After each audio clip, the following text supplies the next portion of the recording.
My name is Armando Nuñez.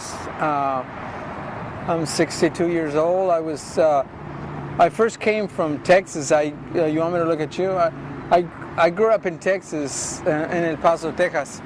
And right after graduating from high school, I left and I came to San Diego.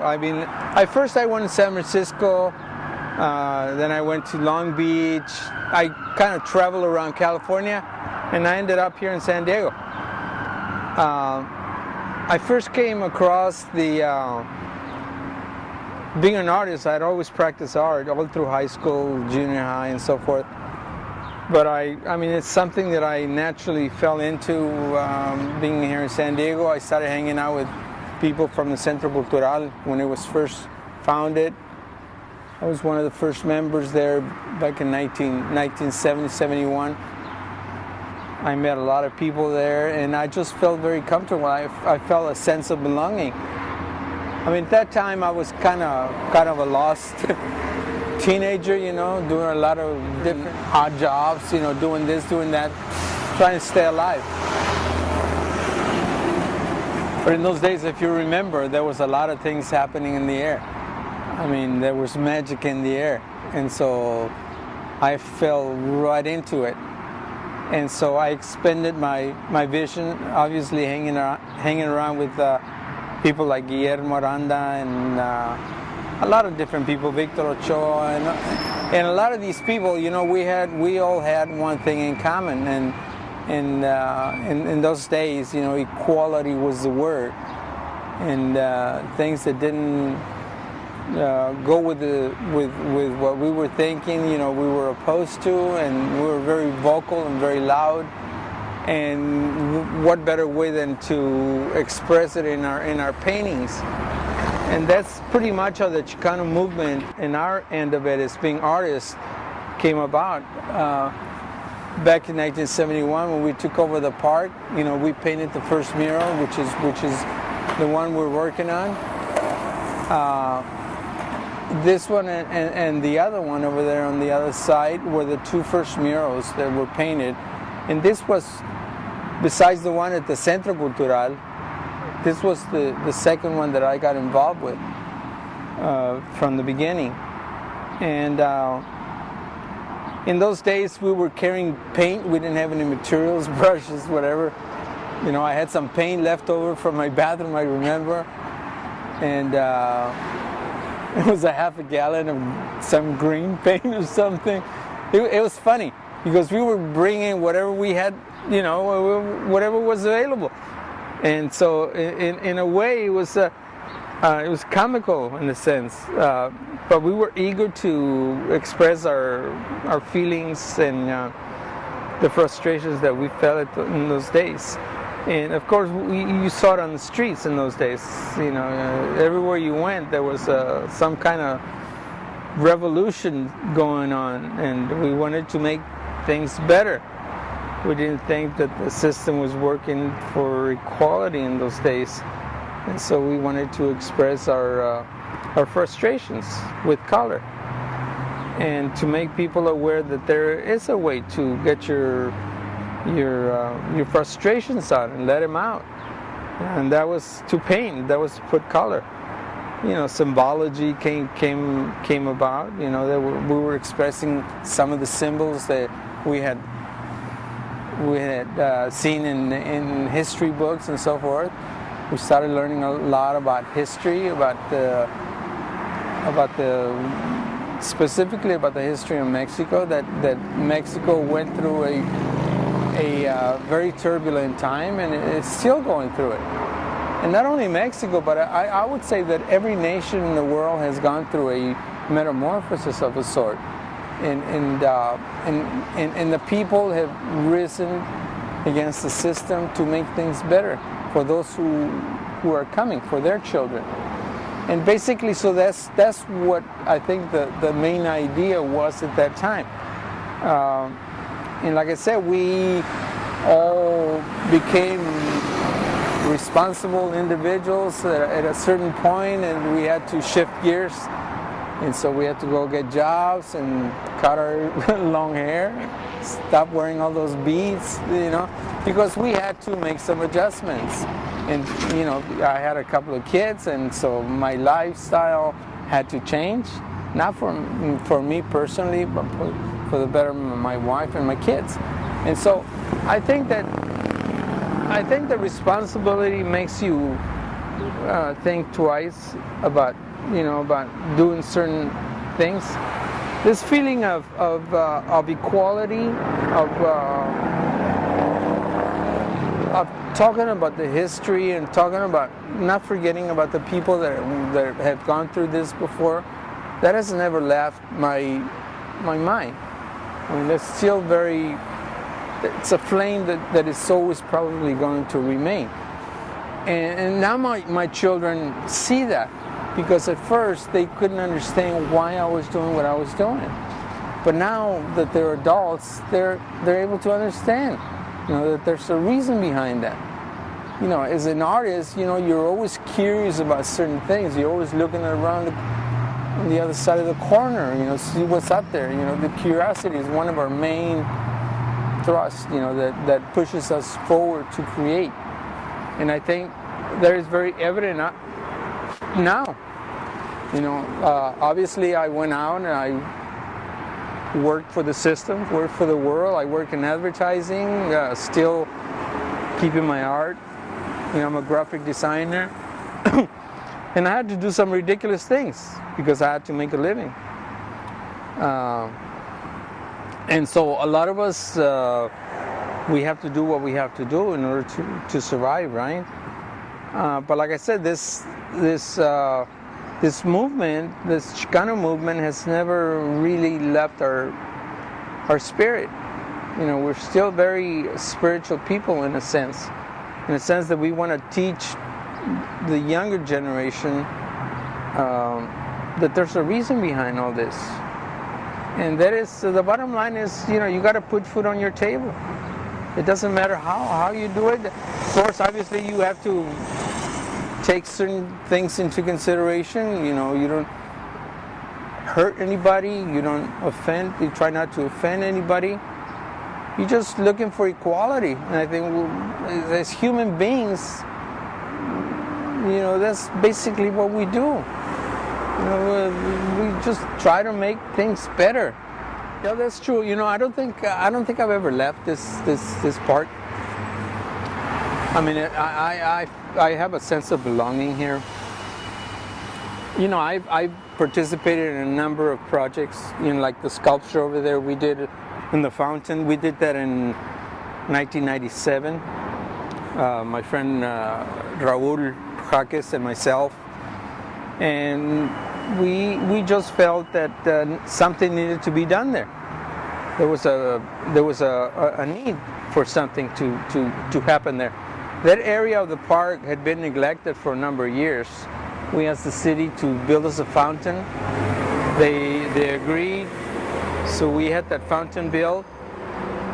And we felt a need because there was people that were living in the Mercado project. There were families that were living there. And the young women and children in particular, you know, were afraid to cross that area because there were so many unpredictable people hanging out there. The homeless, I don't mean to sound negative about the homeless, but there was a lot of drug activity going on in there.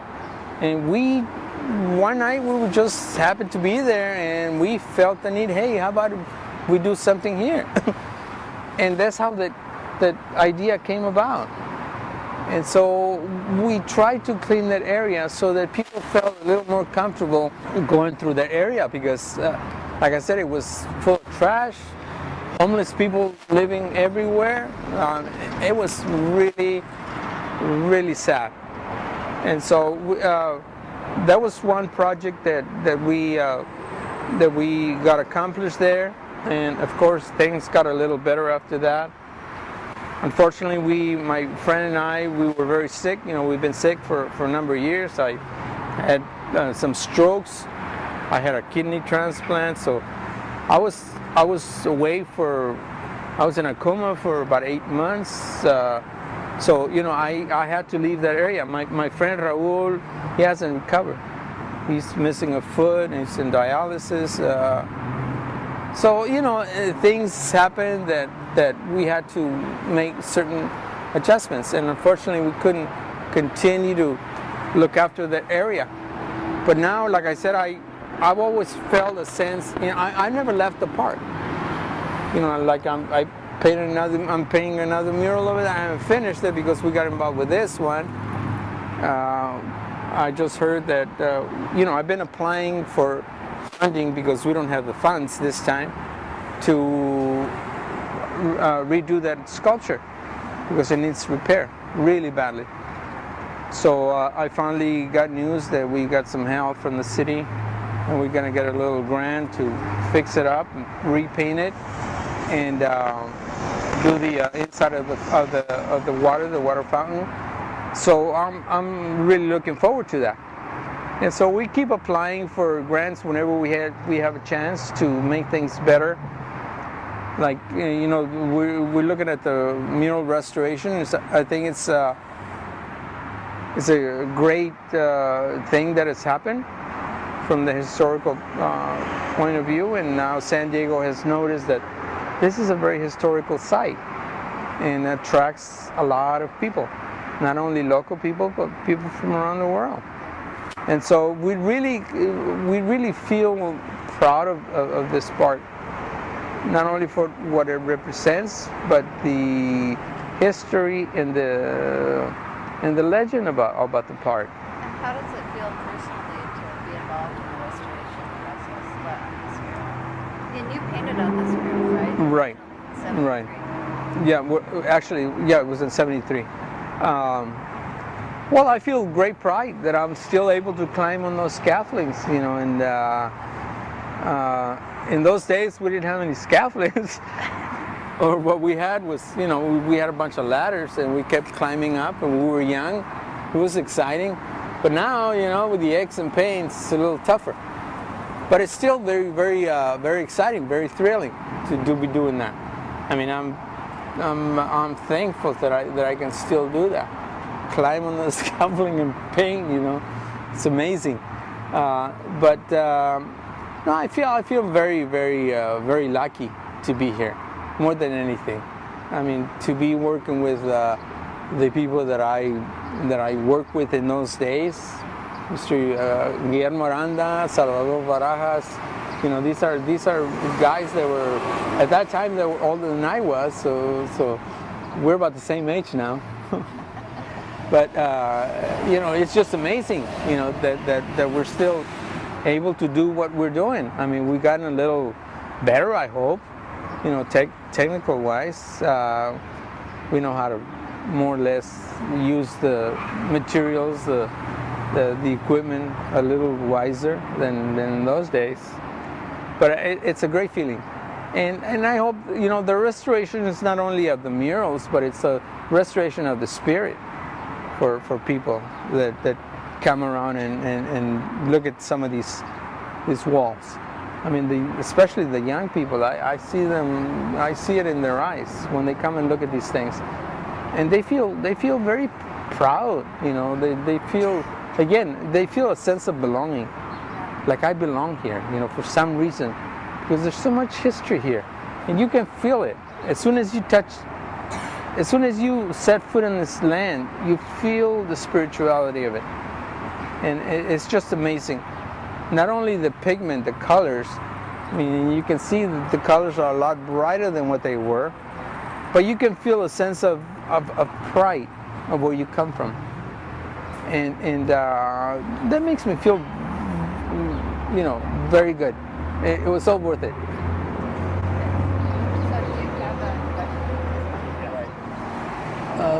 You mentioned that the sense of equality, is still very much needed. Of course, we feel it in our own community.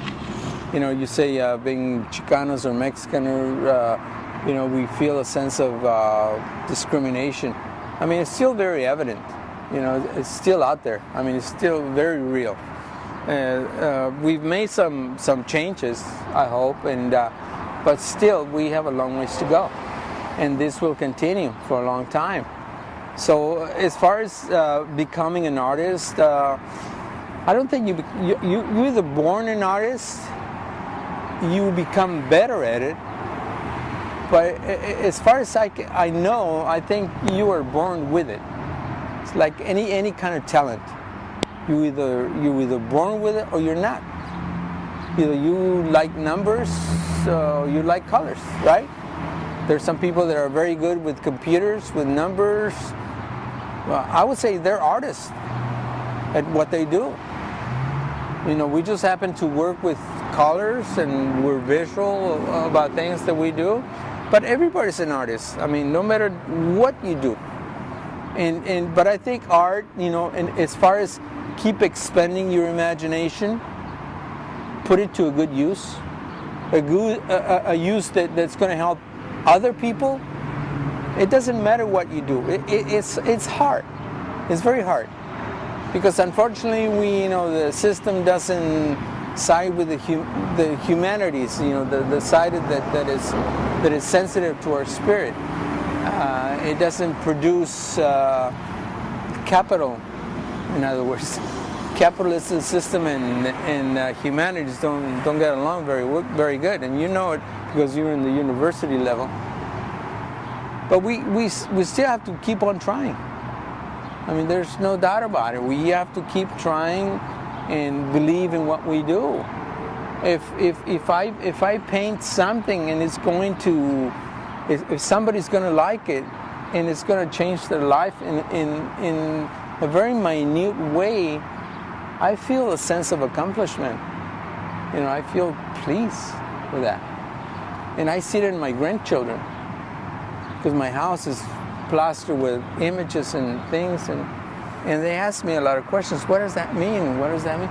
And I feel very, very proud when they ask me because I think that it's excited their curiosity, and that's the main thing that I look for.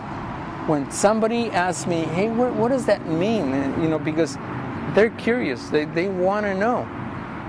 And if I'm able to respond to that, I feel great. I feel like I was put on this earth for a reason. So I don't have to look for it anymore. Doesn't mean that I'm going to put it on the next page. But I feel like there's more to be done. If you notice that at the end of the mural, which is on the other side of the fence, that was never done. That wasn't part of the mural from 1973. This time I felt that we needed to somehow integrate that part with the rest of the mural.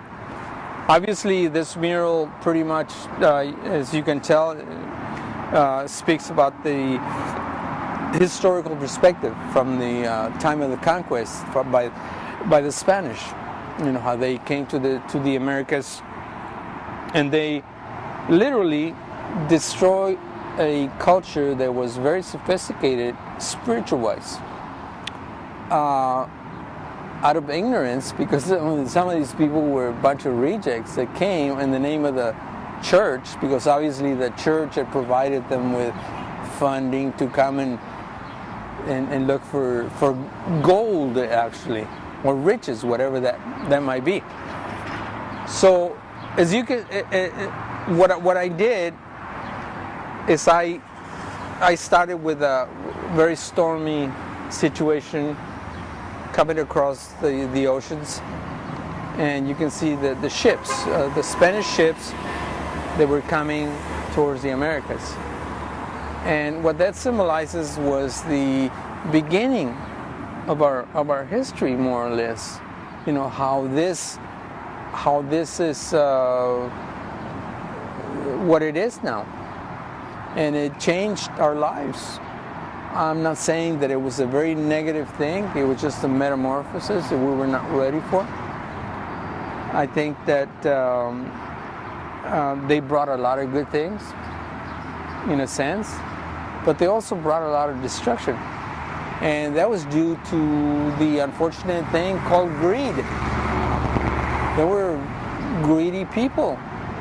Obviously, back in Europe in those days, they were running out of resources, so they had to go out and look for new resources. They went to Asia. They came to America looking for things that they needed. And again, it's a human need. We all do it a lot of times. And like I said, we do it out of sometimes ignorance. But there was also a lot of evil involved. And you can see that the concept of death, I painted the angel of death, it was a new concept to us. We knew death from a different perspective. The Aztecs, the Mayas had a different concept of death. Even the Egyptian people had a different concept of death. They brought death because of the church. In a sense, the church was the government in those days. And it says, if you're evil, you're going to die and you're going to go to hell. If you're good, you will die, but then you'll go to heaven. So the concept of death was something new to us. And that was to instill fear in people. We can call it a sociological event, I guess. I don't know. But I painted that for that reason. And the angel of death usually carries a sand clock, that says, your time is out. Well, this one is carrying a clock, but the clock turns into a syringe. And that symbolizes greed. And that was to inject greed into this culture, into the Mesoamerican culture. And so this was a new concept to us. And as you can see, that's how the mural begins. And as soon as they touched land, there was battles and there was a lot of friction because they came with bad intentions. We thought, our ancient ancestors thought, they were coming in peace, and that it was to be a beautiful relationship, but it didn't turn out to be that way when they found out that their intentions were not that good. And so that, I think it's symbolic in a sense at the beginning of the mural. And as you can see, as you walk towards this way, we have been trying to illustrate the evolution of our history. And basically, we end up over here on this side, and it says La lucha continúa. The battle continues. And I don't think that's ever gonna end. That's the amazing thing, that there's a lot of taboo that still exists within our communities. There are things that we don't like to talk about, and there are things that we know we need to talk about, but we're afraid. So, what do we do about those things? Well, I think the only thing we can approach that is from a spiritual standpoint, and then make it tangible as time goes on. We look for sources of somehow getting those things done. And there are ways. When there's a will, there's a way, right? So if we're willing to continue teaching, and not only about these things, but about making better human beings. I wouldn't say about, ideologies or philosophies, whatever that might be, whatever might fit you, but just simply being a better human being. Let's continue that battle. Let's try to be better ourselves before we can convert other people to become better. I think that if we are, like myself, if I can do something for someone, I'm going to feel better about myself. And I think that, I don't like to use the term karma, but it's very real. When you do something good for someone, somehow something good happens to you.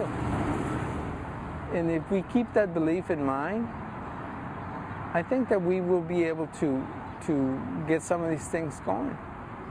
And, take it one day at a time. Like you were saying about these cultural centers, about this place of worship, this place of gathering, they're all very good because they feed the spirit. And I think that's very important, to keep feeding the spirit. The mind I mean, we feed it every day. But the spirit, we really have to pay attention sometimes, to feed the spirit. And as long as we keep feeding the spirit will answer us back. And will give us peace of mind. And I think it's very important to keep that in mind. Because we need to feed the soul. We feed our body. We eat food, we drink water to make sure that we're in a healthy way. But sometimes we forget to feed the spirit. And I think that's very important, to always keep that in mind. Always feed the spirit. Whatever we might need to do, as long as we don't hurt other people, we don't offend somebody else, I don't think there's anything wrong with it. So we definitely have to feed the spirit. Very important.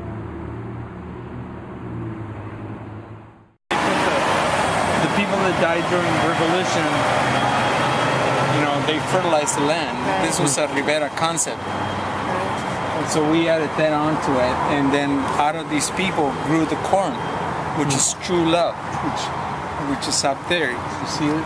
The heart, and then the corn sprouting out of it. That's the symbolism behind it. So beautiful. Oh my goodness. And then you can see over there up on top is the land that's giving growth, a continuation of this. And the Adelitas are kind of coming out of the earth. So there's no feet, they're just sprouting out of the earth. Not to change the concept, because the concept doesn't change. Except, put a few things where there were spaces that we didn't have anything